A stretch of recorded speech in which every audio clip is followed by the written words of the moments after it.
continuando o nosso tema artrose, agora nós vamos conversar com a doutora Renata, fisioterapeuta, né, Rê? Boa tarde, tudo bem? Boa tarde a todos, tudo bem, Sol? Tudo bem, graças a Deus.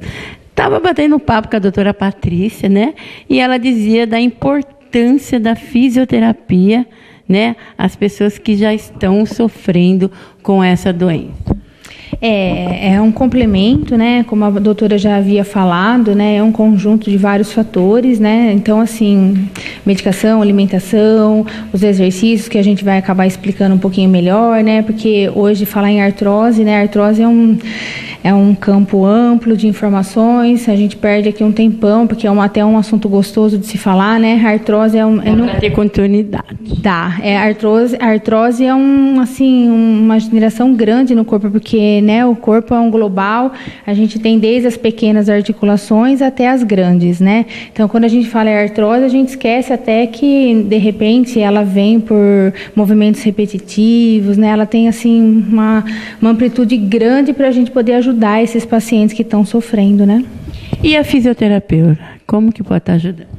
Então, assim, uma boa avaliação de início para a gente poder identificar, porque, como a doutora já falou, a gente tem artrose em várias articulações, algumas menos, né, com uma frequência menor, algumas com uma frequência maior, porque como todos já sabem, né, ou se pode imaginar, joelho é o que mais sente, coluna, acho que em primeiro lugar fica até a coluna, né, em segundo lugar aí joelho, quadril, né, que é uma briga mais ou menos, assim, meio que parecida, as articulações que o corpo usa mais, né? Que tem mais flexão de movimento, né? Mas a gente pode ter artrose até na articulação temporomandibular, na boca. Eu pego casos de paciente que vem aqui que não consegue nem comer, nem se alimentar, né?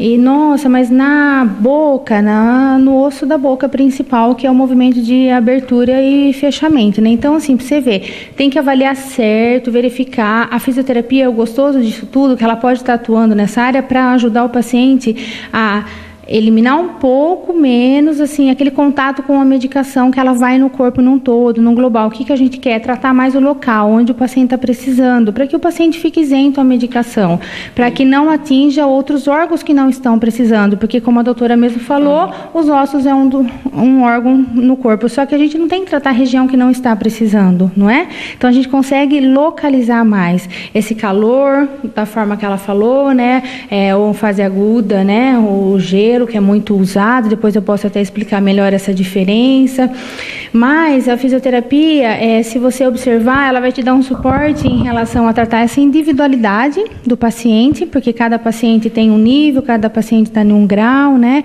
ou por isso do controle de fazer o tratamento com um especialista, com um profissional que entende da situação, né, diferente da gente sair aí com artrose de repente, eu preciso emagrecer, então o paciente sai correndo, fazer corrida, não, o foco não é emagrecer, então vamos, mas não pode ter um impacto. Então, por isso que a avaliação é o ponto principal para que a gente consiga entender certinho e tratar essa localidade para tirar o paciente de crise, talvez, né, mais rápido. E na fisioterapia, ele tem que ter um tratamento, assim, semanal, durante muito tempo? A fisioterapia, a importância dela é isso, né? A gente não pode fazer explosão, mas também não pode ter faltas, né? A gente tem que ter, assim, uma rotina, né? Pode ser até menos por semana, de 1 a 2 vezes por semana, claro, se tendo uma oportunidade e quiser mais, pode também. Mas eu acho assim, o ideal é de 1 a 2 vezes por semana, mas com frequência. Ou o paciente faz uma semana toda e depois some do setor de fisioterapia, né? Então aí o corpo não consegue aceitar aquilo e acaba às vezes até estressando mais a articulação, né? Porque você manda uma informação de quantidade de explosão, de fortalecimento, de repente, e faltou analgesia, que é aquilo que também está precisando. Então, não adianta, tem que ser com uma sequência, né? Isso que eu acho interessante, né, a doutora Renata falar.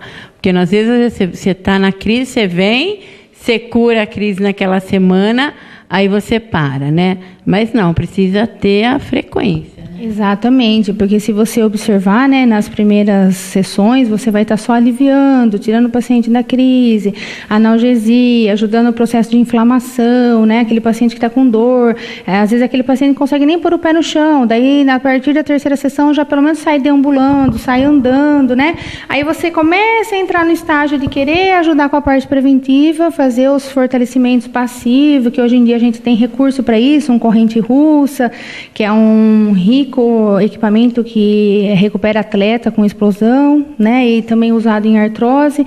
Então, você começa a entrar nessa fase e o paciente abandona, porque ele já saiu da crise, que era a dor, que era o principal, né?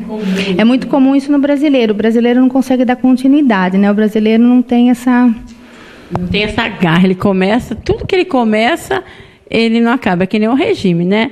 Vou começar na segunda. Segunda, quando é na quarta-feira, já esqueceu. Aí, exatamente. Aí você está naquela terceira fase, que é a fase mais gostosa de tratar o paciente, que é você começar a estimular a propriocepção. O que é propriocepção, né? Uma palavra tão esquisita, mas tão importante no nosso cotidiano, né? Você começa a estimular a propriocepção desse paciente, aí você, já escapou. Você tem que falar o que é. Vamos falar então sobre propriocepção, né? Para vocês que estão aí em casa, né? A gente não falou que é uma junção de situações, né? A parte articular, a parte óssea, ligamento, músculo. Então, a junção disso tudo chama-se propriocepção. É como se fosse um equilíbrio daquela articulação. E para cada articulação, nós vamos ter um tipo de treino de propriocepção, né? Por isso que sempre procurar o seu profissional de confiança para poder embasear e verificar certinho o que está precisando, né? E existe, né, a fisioterapia para prevenção? Sim, existe. A fisioterapia para prevenção é aquele paciente que chega, ainda não tem a dor, como a doutora disse, já tem alguns sinais, e mesmo que não tenha os sinais, por exemplo, né, ela pode procurar o setor, vai fazer uma avaliação, uma boa avaliação. Às vezes ela tem a deformidade somente, né? Vamos dar o exemplo de um pé, por exemplo. O paciente chega para mim com um calcâneo valgo, com aquele pé desabado, aquele pezinho chato. Lembra lá na infância que, né, a maior parte dos nossos irmãos mais velhos, tios, tinha, né? E você põe uma palmilha, por exemplo, e o paciente vai se tratar no cotidiano, no dia a dia dele, trabalhando, fazendo sua caminhada, usando simplesmente uma palmilha, uma orientação do fisioterapeuta.